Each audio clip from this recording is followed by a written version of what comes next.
Hello and welcome to today's lesson on creating a value scale in Tempera paints. One thing that you want to remember is that a value scale is a tool that an artist uses when they are learning a new material or learning to control a material that they may be slightly familiar with even better.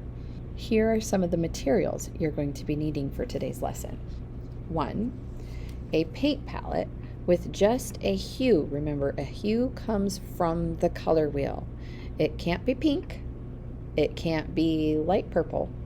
It can't be white or black. The hue is the color that comes from the color wheel. You will use white and black, so you'll need some of those because they will help you lighten and darken today.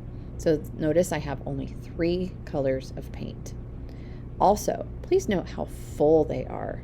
A little bit of tempera paint goes a long way.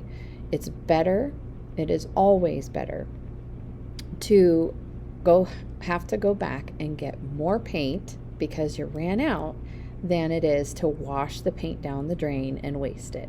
So please be sure you're not overfilling or even completely filling your dimples as you get that paint out.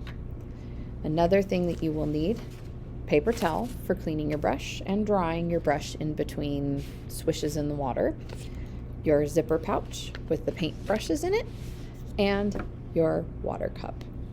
I'll let you pause here so you can go collect your things and then come back and join me when you're done. So now we are ready to take a look at an artwork that actually uses tempera paints and different values of one hue. And so I'm going to show you an example here. This example shows gradients and differences within lights and darks. You will also see some tones here where they have mixed grays. You can feel free to add them on your regular artwork. You won't need tones for your value scale today though. These show how the artist had mixed and leave spaces that are just hue, has shades and dark areas, tints or lighter areas, and even the artist decided to outline some spaces because they probably particularly liked those shapes. So this just shows you an example of what it might look like within an artwork. So we start with the hue because no mixing is required. You don't want dirty water messing up a good tint or a good shade. So that's why you just dip right into your hue and you paint in your center space where it says hue. I'm ready. I'm going to start with my tints. It doesn't matter which side you start on. You could start with your shades if you wanted to. But I'm going to start with tints just because that's typically where I like to go first. So I'm going to scrub, swipe, dab, make sure I got all that green out of there. And to mix with my tints, do you remember what color I am supposed to use there, Sophia? White. White. So I add white to my hue to make it lighter. Now I'm going to start with a tint that is close to my hue, not the very lightest that I can go. So I'm also going to start with one dip of white, just one dip. I don't want to change it a lot. I just want to change it a little. Also notice that I didn't just paint it all the way around. If you do that, the white dries and then it doesn't mix as well and you end up mixing even less.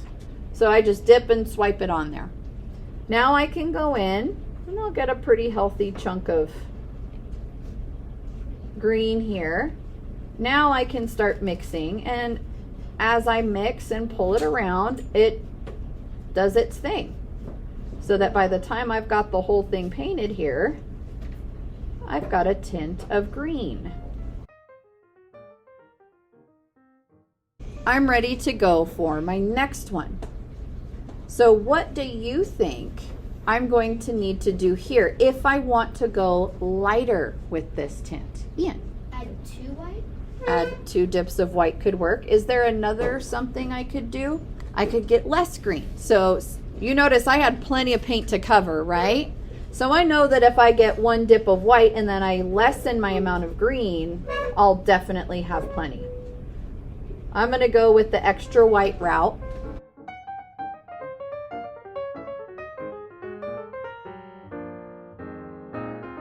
That's the reason I like this setup of the flower, because you can compare it to your last one and say, oh yeah, there's a little bit of a difference there, but then you can really see when it's right next to the hue just how high you're coming up in that tint level. So in the last one, I would do the same thing. I would just try and get it a little bit lighter, okay? Or even just try and see just how far I can push that light tint, okay? So this is where, when I'm done with the tints, this is where I would shift and clean my water out before I move to shades. So when you finish one of your levels, change your water out. If you do that, what you prevent is accidental mixing because of dirty water, especially if you've mixed your shades first. So white was my lighter color over green. This time I'm gonna start and treat my green like I treated my white. I'm gonna give it a little bit of a head start and use it first. And then this is where it's gonna be really hard for you guys to see.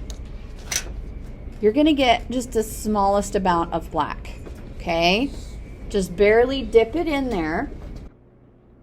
And as you can see it mixing, it's going to turn it really dark really quickly. So be extra, extra careful with the green. The good news is you can always clean your brush and add more green to lighten it back up. So there's a nice kind of foresty green right there, right? Well, let's see if we can go another level here. I'm cleaning my brush, scrub, swipe, dab. And as I mix this second shade, I'm going to try and keep my green consistent and just add the tiniest bit of extra black because it is so strong.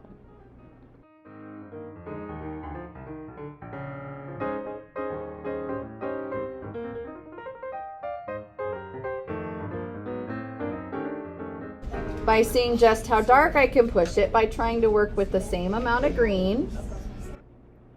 And then making absolutely sure that I have used quite a bit of black and just let her rip.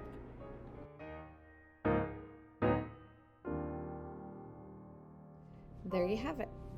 When yours is all done, you should have 3 tints in the tint spots mixed with white, and you should have 3 shades in the shade spots, your hue in the center.